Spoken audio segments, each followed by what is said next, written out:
Right now, someone is about to quit. Maybe it's you. Maybe it's the person sitting next to you. Maybe it's someone who's been grinding for months, years even, and they're one day away from their breakthrough, but they don't know it, so they stop. They walk away from the very thing that could change their life forever. And here's the part that will haunt you. Most people quit exactly 3 feet from gold. Napoleon Hill knew this. He spent 20 years studying the most successful people in history, and he discovered something that will either inspire you or terrify you. The difference between those who succeed and those who fail isn't talent, it isn't luck, it isn't connections. It's one thing: persistence. The ability to keep going when everything in your body, mind, and soul is screaming at you to stop. Today, I'm going to show you exactly how to develop this power, because if you don't, you'll spend the rest of your life wondering what could have been. You said you'd keep going. You said this time would be different. You made the plan. You set the alarm. You bought the course. You cleared your schedule. You told everyone about your new commitment. You were ready.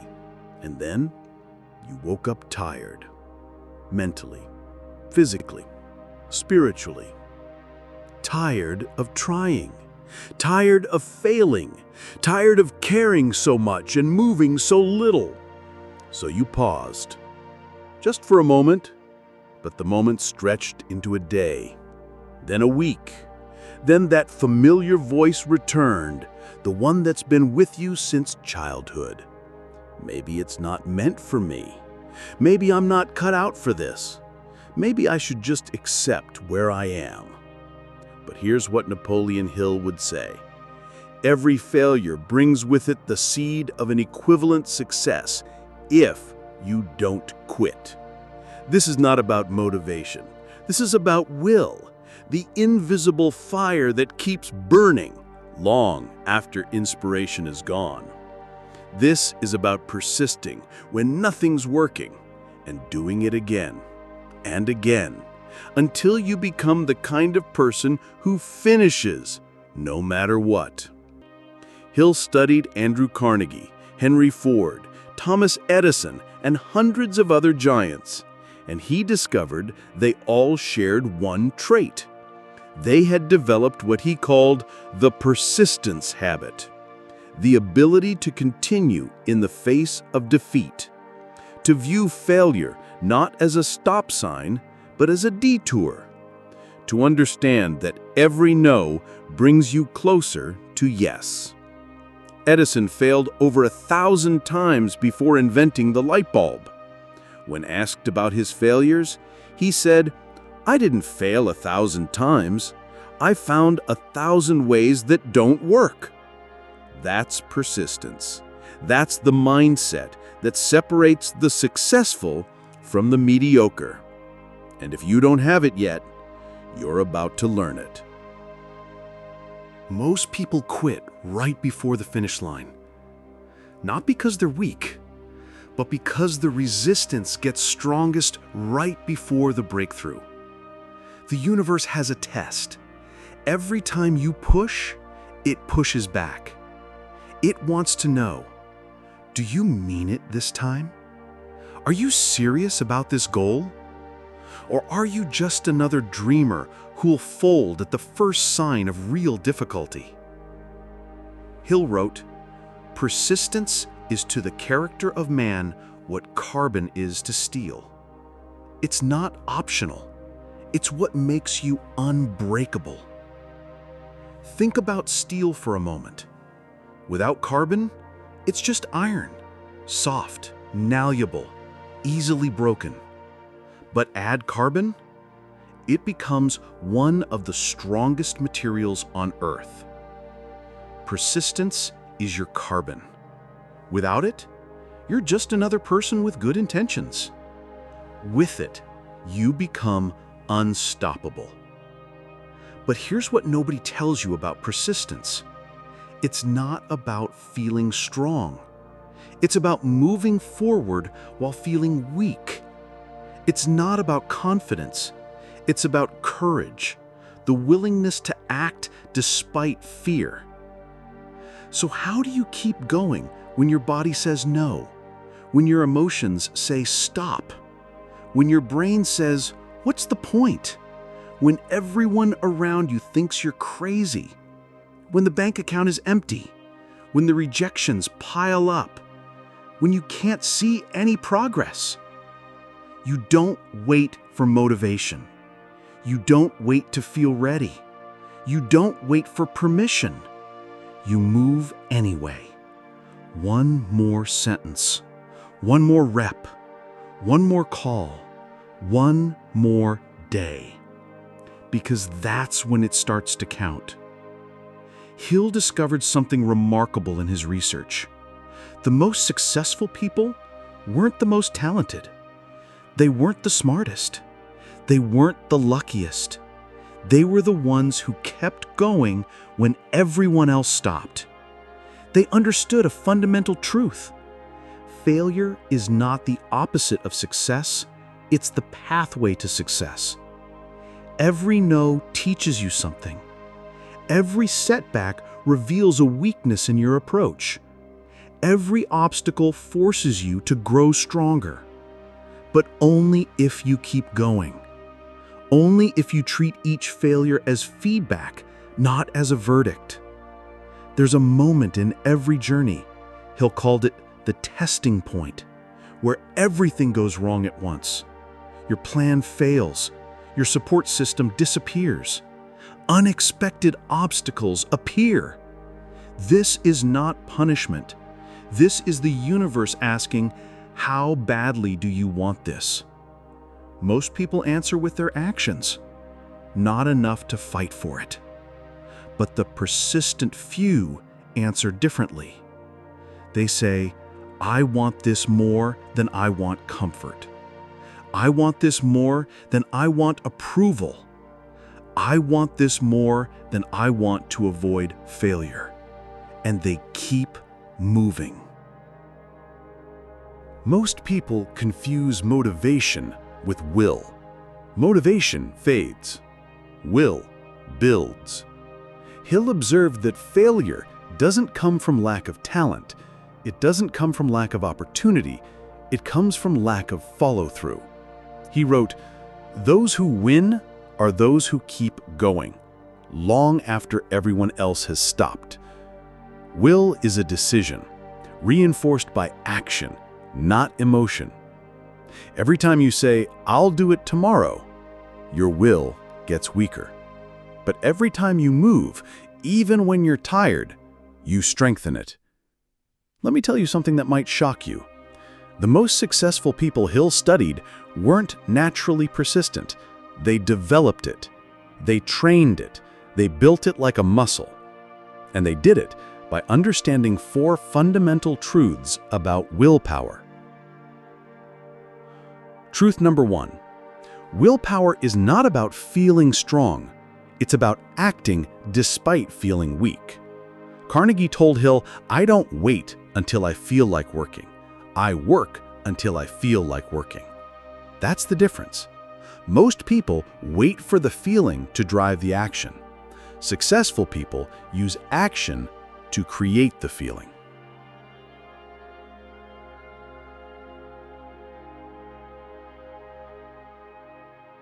Truth number 2. Willpower grows through resistance, not comfort. Every time you push through when you want to quit, you're building your persistence muscle. Every time you choose the hard path over the easy one, you're getting stronger. Every time you do what you said you'd do, especially when you don't feel like it, you're programming yourself for success. Truth number 3. Willpower is about identity, not just goals. When you persistently work towards something, you're not just trying to achieve an outcome. You're becoming the kind of person who achieves outcomes. You're transforming from someone who starts things to someone who finishes them, from someone who tries to someone who succeeds. Truth number 4.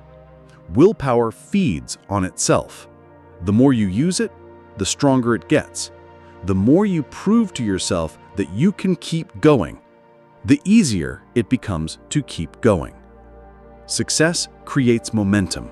Momentum creates confidence. Confidence creates more success.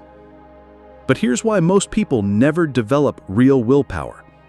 They've been conditioned to seek comfort, to avoid pain, to take the path of least resistance. Society teaches us that if something is hard, we should find an easier way. If something hurts, we should stop. If something takes too long, we should look for shortcuts. But Hill discovered the opposite. The path of least resistance is the path of the loser. Every great achievement in history came from someone who chose the hard path, who embraced the pain, who understood that shortcuts don't exist, only long cuts disguised as shortcuts. Think about it. How many times have you quit something because it got difficult? How many goals have you abandoned because they were taking too long? How many dreams have you given up on because they required more effort than you expected? Each time you quit, you're training yourself to be a quitter. Each time you give up, you're reinforcing the pattern of giving up. But the opposite is also true. Each time you persist, you're training yourself to be persistent.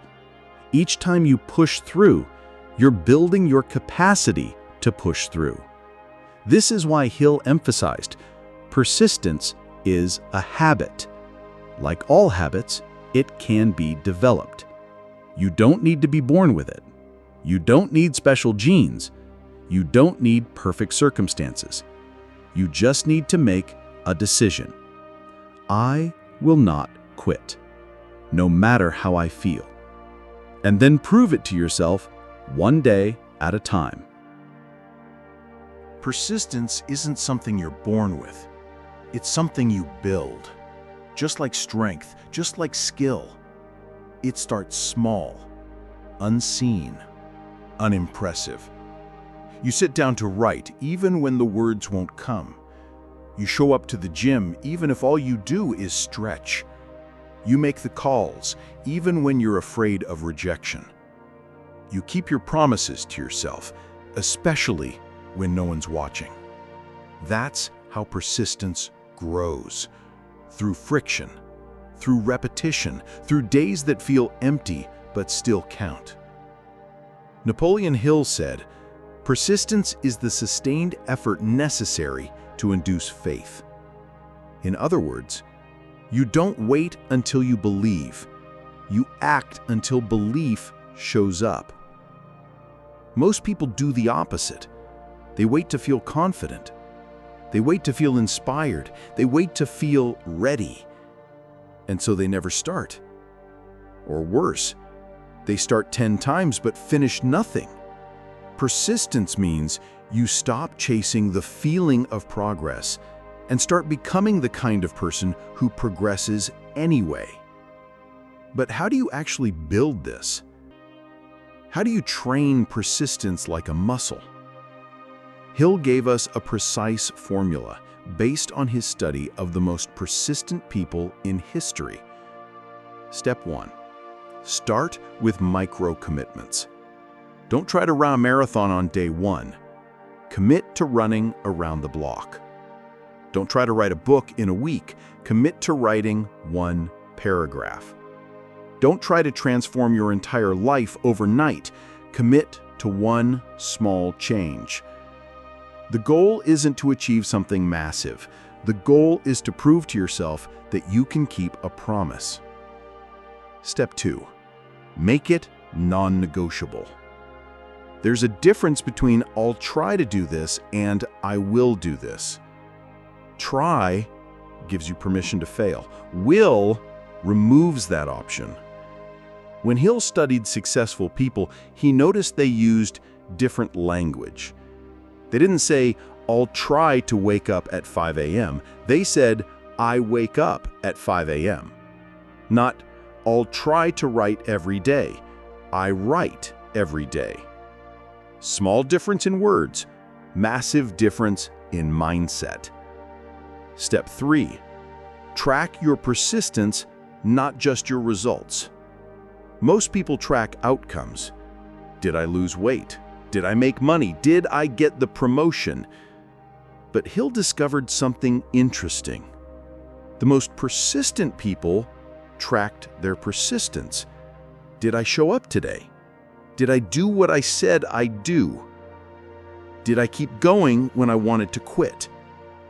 Because they understood results are a byproduct of persistence. If you master persistence, results become inevitable. Step 4. Embrace the plateau. Every journey has plateaus, periods where you're working hard but not seeing progress. This is where most people quit. They think plateaus mean they're not moving forward, but Hill discovered plateaus are actually preparation phases. You're not standing still, you're building the foundation for your next breakthrough. The tree that grows slowly develops the strongest roots. The success that comes gradually lasts the longest. Step 5. Use failure as fuel. When you fail, and you will, don't see it as evidence that you should quit. See it as evidence that you're trying. See it as data. See it as education.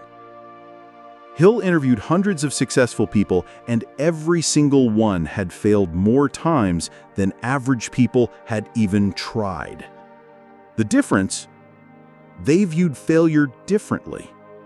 Not as a verdict, but as a stepping stone. Not as a dead end, but as a detour. Not as proof they couldn't do it, but as proof they were getting closer. Step 6. Build your persistence community. Hill noticed that persistent people surrounded themselves with other persistent people. They avoided energy vampires. They minimized time with people who consistently chose the easy path. They found mentors who had already walked the path they wanted to walk. Because persistence is contagious. If you're around people who quit easily, you'll quit easily. If you're around people who push through, you'll push through. Your environment shapes your identity. Your identity shapes your actions. Your actions shape your results. This is why Hill emphasized the mastermind principle. Surrounding yourself with people who think bigger and persist longer than you currently do. Remember, you're not building persistence for the easy days. You're building it for the days when everything goes wrong, when the plan fails, when the support disappears, when you can't see any progress. That's when persistence matters most. That's when it separates the successful from the mediocre. And if you build it properly, it becomes automatic. You don't have to think about persisting. You just do it. Because that's who you are. Hill identified the enemies. You know them. You've met them before. They've stopped you in the past. They're trying to stop you right now. But once you understand them, you can defeat them. Enemy number 1, lack of clarity. If you don't know what you want, you won't fight to get it. Hill discovered that most people fail not because they can't achieve their goals, but because they never defined their goals clearly enough. They say things like, I want to be successful, I want to be happy, I want to make more money. But these aren't goals, they're wishes. Success in what? Happy how? How much more money? Vague goals create vague results. Clear goals create clear results. Hill wrote, a goal is a dream with a deadline. But even that's not enough. You need to know exactly what you want, when you want it, why you want it, how you'll know when you have it, what you're willing to sacrifice to get it. Without clarity, persistence becomes impossible, because you can't persist towards something you can't see. Enemy number 2, fear. fear of failure, fear of success, fear of judgment, fear of wasting time, fear of being seen trying and still falling short.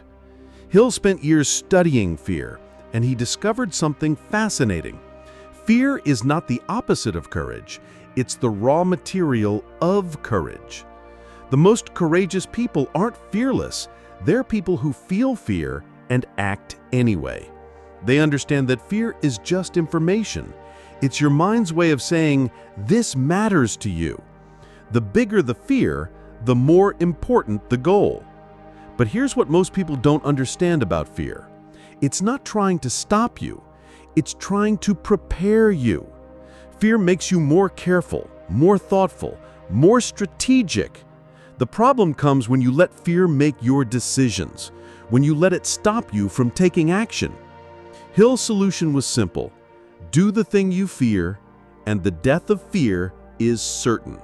Not because fear disappears, but because you prove to yourself that you can feel fear and succeed anyway. Enemy number 3, procrastination. The illusion of control. The lie that later is a strategy. Hill called procrastination the great equalizer. It takes the most talented person and makes them equal to someone with no talent at all, because talent without action is worthless. Procrastination feels safe. It feels like you're preserving your options, but it's actually destroying them. Every day you delay is a day your competition gets ahead. Every day you wait is a day you lose momentum. Every day you procrastinate is a day you weaken your persistence muscle. Hill discovered that procrastination is just fear in disguise. Fear of not being perfect, fear of not being ready, fear of not having enough information. But here's the truth. You'll never be ready. You'll never have enough information. You'll never be perfect. The only way to get ready is to start. The only way to get information is to take action. The only way to get better is to begin. Hill's formula for defeating procrastination? A mediocre plan executed immediately is better than a perfect plan executed next week, because next week never comes. Enemy number 4, weak desire. The truth is, if the fire isn't real, the storm will blow it out. Hill warned us, weak desire brings weak results, just as a small amount of fire makes a small amount of heat. Most people think they want things, but they don't really want them. They want to want them. They like the idea of having them, but they don't want them enough to pay the price. Real desire is different. It keeps you up at night. It wakes you up in the morning. It makes you willing to sacrifice comfort for progress. It makes you willing to be misunderstood.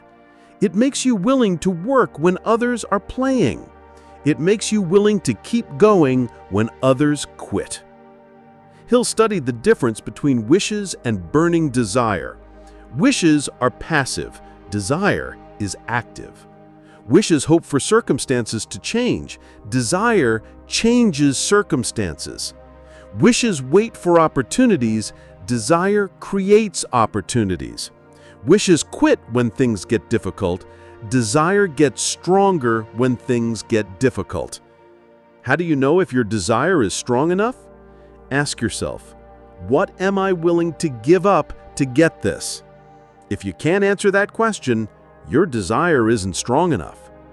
If you're not willing to give up anything, you don't really want it.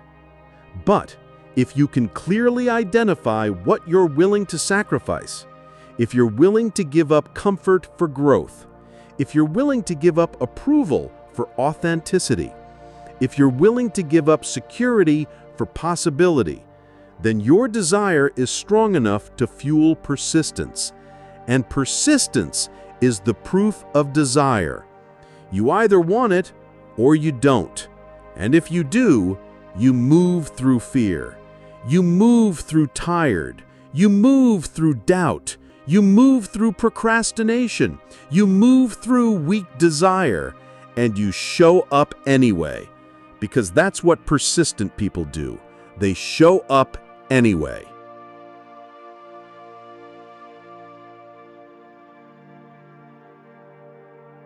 Hill outlined this formula after studying 500 of the most successful people in America.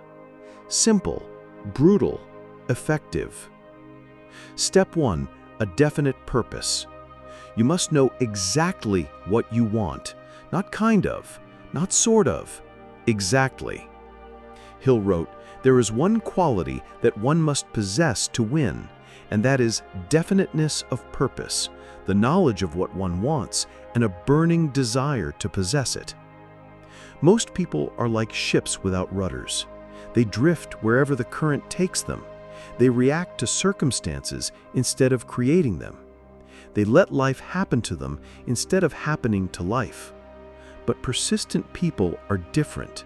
They have a definite purpose, a clear destination, a specific target. They know exactly what they're working toward, and they can describe it in detail. Hill's test for definiteness of purpose. Can you write down your goal in one sentence? Can you explain it to a 10-year-old? Can you visualize it clearly? Can you describe what your life will look like when you achieve it? If you can't do all four, your purpose isn't definite enough. And without a definite purpose, persistence becomes impossible, because you can't persist towards something you can't clearly see. Step 2, a burning desire. Not a wish, not a fantasy, a fire, one that keeps you up at night and drags you out of bed. Hill discovered that burning desire is the starting point of all achievement. It's what separates those who dream from those who achieve. It's what makes you willing to pay the price that success demands. But how do you create burning desire? Hill's method: first, write down exactly what you want. Second, write down what you're willing to give in return. Third, write down the specific date when you will have it. Fourth, create a definite plan and begin immediately. Fifth, read this statement aloud twice daily, once when you wake up and once before you sleep. As you read it, visualize yourself already in possession of what you want. This isn't positive thinking. This is programming your subconscious mind for success. When your subconscious mind accepts a goal as reality, it starts working 24/7 to make it happen. It notices opportunities you would have missed. It gives you ideas you wouldn't have had. It provides energy you didn't know you had. It makes you persistent automatically. Step 3, a plan. Any plan, even a bad one, because motion beats perfection. Hill observed that most people spend more time planning their vacation than planning their life. They research every restaurant they'll visit. They map out every attraction they'll see. They book every hotel they'll stay in. But when it comes to their biggest goals, they wing it. They hope it works out. They wait for inspiration. That's why they fail. Success requires a plan. Not a perfect plan, just a plan. Something you can follow, something you can adjust, something you can improve. Hill's planning principle: plan your work and work your plan. But here's the key: your plan will change. It will evolve. It will improve. That's not failure, that's intelligence. The goal isn't to create a perfect plan. The goal is to create a plan that gets you moving. Because once you're moving, you can adjust direction. But if you're not moving, you're stuck. Step 4, a mind closed to negativity. That includes the voice in your head. Hill discovered that successful people have learned to control their mental diet. They're careful about what they allow into their minds. They avoid negative news. They limit time with negative people. They don't entertain negative thoughts. Because they understand what you focus on expands. What you think about, you bring about. What you believe, you achieve. If you allow negativity into your mind, it will poison your persistence. It will make you doubt your goals. It will make you question your abilities. It will make you want to quit. But if you protect your mind from negativity, your persistence grows stronger. You start to believe in yourself. You start to see possibilities instead of problems. You start to expect success instead of failure. Hill's formula for a positive mental attitude: every day, in every way, I am getting better and better. Not because it's magic, but because it programs your mind to look for evidence of progress. And whatever you look for, you find. Most people fail, not because they don't try, but because they try and then let their own doubt win. They start strong, they make progress, but then they hit a setback.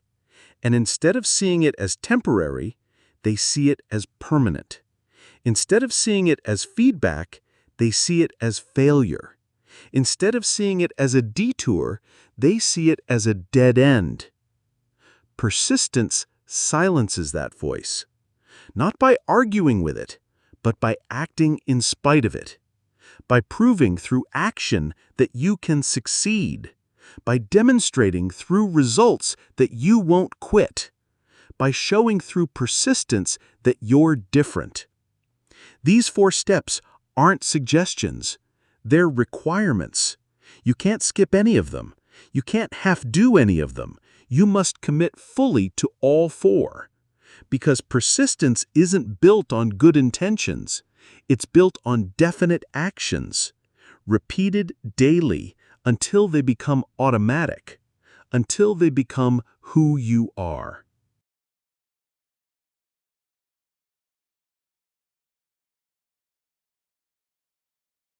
The goal isn't just the goal. It's what happens to you when you pursue it. Every time you keep going, even when you're tired, even when you're unseen, even when it doesn't make sense, you rewire your identity. From someone who starts to someone who finishes. From someone who tries to someone who succeeds. From someone who hopes to someone who achieves. Hill discovered something remarkable. The most successful people weren't successful because they achieved their goals. They were successful because of who they became while pursuing their goals. The goal is just the vehicle.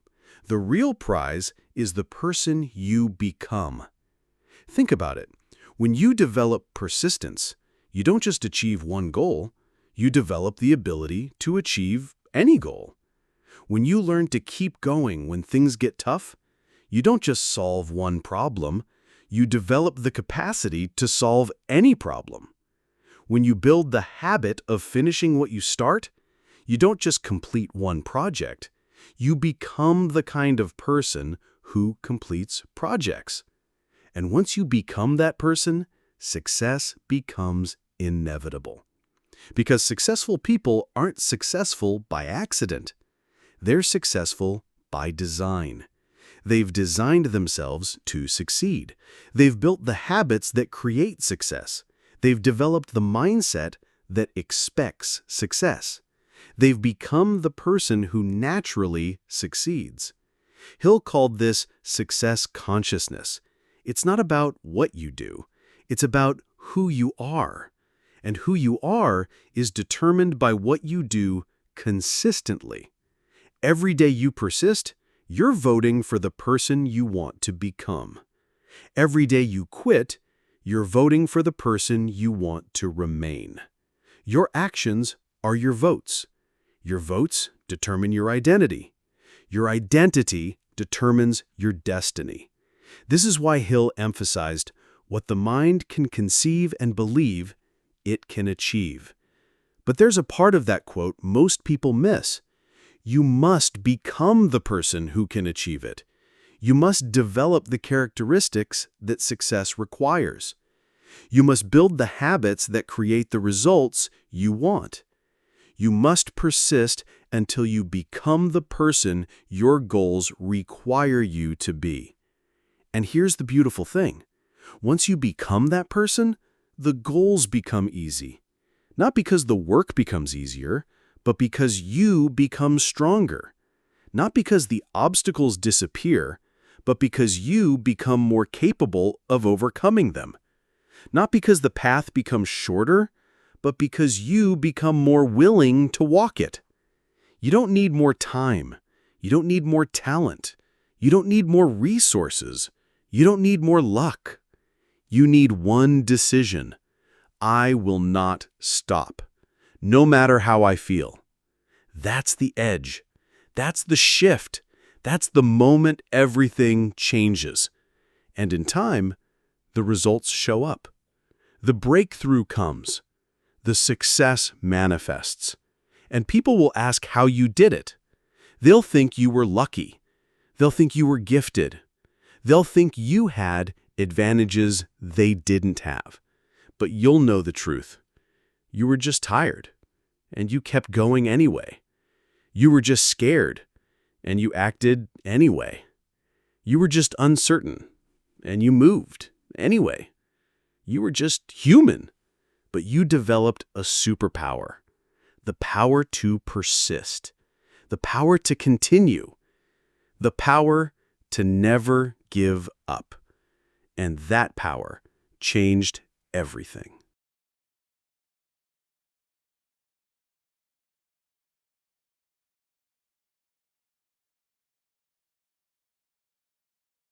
Here's what I want you to do right now. Think of one goal you've been putting off, one dream you've been avoiding, one project you've been procrastinating on. Now, I want you to make a decision. Not tomorrow, not next week, right now. Are you going to persist until you achieve it? Are you going to keep going when you want to quit? Are you going to become the person who finishes what they start? Because that's what this is really about. It's not about the goal. It's about who you become in pursuit of the goal. It's about proving to yourself that you can do hard things.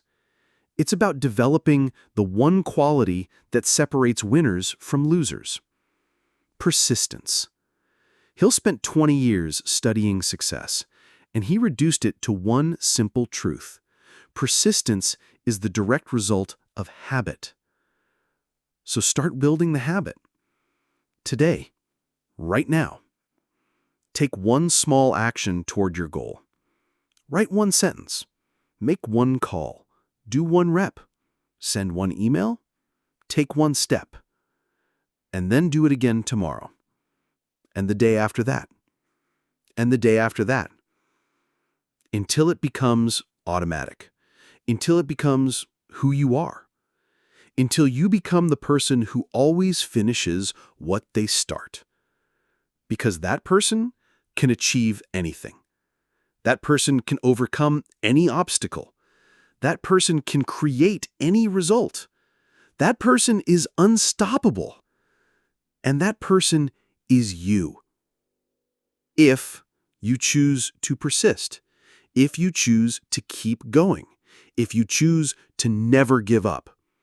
The choice is yours. But remember, most people quit right before their breakthrough.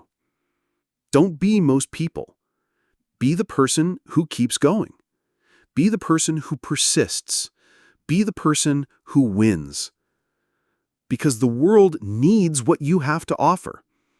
But only if you don't quit. Only if you keep going. Only if you persist. Even when you're tired. Even when you're scared. Even when you're uncertain. Keep going. Because that's what persistent people do. They keep going, no matter what.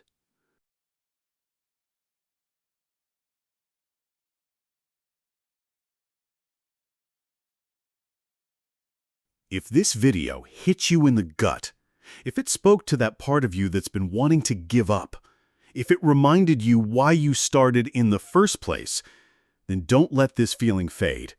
Here's what I need you to do. First, hit that like button if this video gave you the kick in the pants you needed. Your like tells me you want more content like this. Content that doesn't just motivate you, but transforms you. Second, subscribe and ring that notification bell. Because I'm not here to be your cheerleader. I'm here to be your coach. The person who tells you what you need to hear, not what you want to hear. Third, share this video with someone who's about to quit. You know who they are. They're struggling. They're tired. They're one bad day away from giving up on their dreams. Send them this video. It might be the thing that saves their future. Fourth, go take action right now. Before you watch another video, before you scroll to something else, before you let this moment pass, take one small action toward your goal. Prove to yourself that you're different. Prove to yourself that you persist. And most importantly, remember this moment. The moment you decided to stop quitting. The moment you decided to keep going. The moment you decided to become the person who finishes what they start. Because that moment changes everything. Now go prove it, and I'll see you in the next video, where we don't hype you up, we build you up for life.